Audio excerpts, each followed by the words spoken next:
Hi friends, welcome back to the channel. ಇದೇನು ಗೊತ್ತಾ, ಇದರ ಹೆಸರು ಬಾದಾಮ್ ಗುಂದ್ ಅಂತೇಳಿ ಕರೀತಾರೆ. ಇದು ತುಂಬ ಒಳ್ಳೆಯದು ಆರೋಗ್ಯಕ್ಕೆ. ಅದರಲ್ಲೂ ಈ ಸಮ್ಮರ್ ಟೈಮಲ್ಲಿ ಇದನ್ನೇನಾದರೂ ನೀವು ತಗೊಳ್ಳೋದ್ರಿಂದ ಬಾಡಿ ಹೀಟು ಎಷ್ಟು ಬೇಗ ಕಂಟ್ರೋಲಿಗೆ ಸಿಗುತ್ತೆ ಗೊತ್ತಾ. ಇದನ್ನು ಯೂಸ್ ಮಾಡೋದು ಹೇಗೆ ಗೊತ್ತಾ ನೋಡಿ. ಈ ಥರ ಒಂದು 6 ಬಾದಾಮ್ ಗುಂದನ್ನ ನಾನು ಒಂದು ಗಾಜಿನ ಬೌಲ್ಗೆ ಹಾಕ್ಕೊಂಡು ಇದಕ್ಕೆ ಸ್ವಲ್ಪ ನೀರು ಹಾಕೊಳ್ಬೇಕು. ನೀರು ಹಾಕ್ಕೊಂಡು ಓವರ್ ನೈಟ್ ನೆನೆಸಿಡಬೇಕು. ಅಟ್ಲೀಸ್ಟ್ ಮಿನಿಮಮ್ ಅಂದ್ರೂ 8 ಅವರ್ಸ್ ಅಂತೂ ನೆನಲೇಬೇಕಿದು. ಸೊ 8 ಅವರ್ಸ್ ನೆಂದ ಮೇಲೆ ನೋಡಿ ಈ ಥರ ಆಗುತ್ತೆ, ಜೆಲ್ಲಿ ಟೈಪ್ ಆಗುತ್ತೆ. ಸ್ಪೂನಲ್ಲಿ ತೋರಿಸ್ತೀನಿ ನೋಡಿ, ಈ ಥರ ಜೆಲ್ಲಿ ಟೈಪ್ ಆಗುತ್ತೆ. ಓಕೆನಾ? ಸೊ ಈ ಥರ ಆಯಿತು ಅಂತ ಹೇಳಿದ್ರೆ ಇದು ಕರೆಕ್ಟಾಗಿರುವಂಥ ಕನ್ಸಿಸ್ಟೆನ್ಸಿಗೆ ಬಂದಿದೆ ಅಂತೇಳಿ.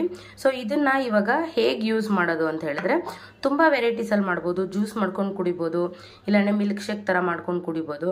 ನಾನಿಲ್ಲಿ ಸಿಂಪಲಾಗಿ ಏನು ಮಾಡ್ತಾಯಿದ್ದೀನಿ ಅಂದರೆ, ಫಸ್ಟು ನಾನು ಇದನ್ನು 1-2 ಸ್ಪೂನು ಒಂದು ಬೌಲ್ಗೆ ಹಾಕ್ಕೊತೀನಿ.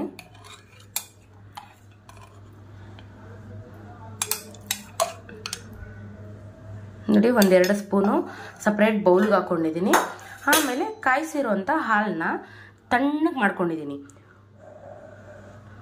ಕಾಯಿಸಿರೋಂಥ ಹಾಲು ತಣ್ಣಗೆ ಮಾಡಿ ಸ್ವಲ್ಪ ಹಾಕ್ಕೊತಾ ಇದ್ದೀನಿ. ನಿಮ್ಗೆ ಎಷ್ಟು ಬೇಕೋ ಅಷ್ಟು ಹಾಕ್ಕೊಂಡು ನೋಡಿ ಚೆನ್ನಾಗಿ ಮಿಕ್ಸ್ ಮಾಡಿ. ಈ ಥರ ಚೆನ್ನಾಗಿ ಮಿಕ್ಸ್ ಮಾಡಿ ಇದಕ್ಕೆ ನಿಮಗೆ ಡ್ರೈ ಫ್ರೂಟ್ಸ್ ಹಾಕಂಗಿದ್ರೆ ಡ್ರೈ ಫ್ರೂಟ್ಸು, ಮತ್ತು ಶುಗರ್ ಹಾಕೊಳ್ಳಂಗಿದ್ರೆ ಶುಗರು, ಇಲ್ಲ ಹನಿ ಹಾಕ್ಕೊಳ್ಬೋದು. ನಾನಿಲ್ಲಿ 1 ಸ್ಪೂನ್ ಶುಗರ್ ಹಾಕ್ಕೊಂಡು ಚೆನ್ನಾಗಿ ಮಿಕ್ಸ್ ಮಾಡಿಬಿಟ್ಟು ನಾನಿಲ್ಲಿ ತೊಗೊಳ್ತಾ ಇದ್ದೀನಿ.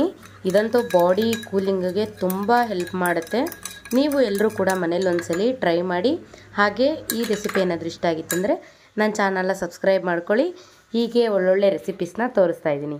Thanks for watching Nandini Anand blogs in Kannada. Bye bye.